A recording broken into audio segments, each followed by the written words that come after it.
Hello! Well, today I've got to do a job I absolutely hate, but I seem to have to do more often than I care to remember. I've got to rebuild the final drive on the tractor again, because although I did it in the autumn to replace bearings and bushes and stuff and try and make a good a job of it as possible, it's got a pretty significant leak from the diff housing, so it's too much to put up with. A little dribble here and there is alright, but it's too much. It's just going to empty itself and run dry and run into the same problems I've had before, so I've got to take it to bits. So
it was leaking out quite bad from the bottom of the diff housing here. So where this casting, that's the bottom of it there, where that meets this plate, it was running out quite bad. Now there isn't a proper seal in there. I just used RTV and I thought I'd got enough in there, but obviously not.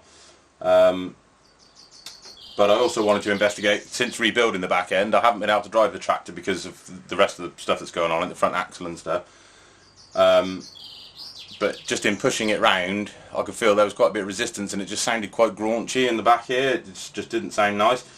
And I think from listening to it and spinning it over by hand, I think most of the noise was coming from this first reduction unit here, because I've got that chain is quite tight. So I'm hoping it's just a bit noisy because the chain's tight, but these things stretch like mad, so as soon as I start to use it and put a bit of load on it, that should quieten down nicely, fingers crossed. The only thing I have noticed that wants attention is that this chain isn't running truly parallel to this back plate. This top sprocket is slightly too far out, so I'm just going to try and adjust that slightly. I don't know if you can see there that the chain isn't running quite parallel to that back plate, so I just need to try and move this top sprocket in a bit.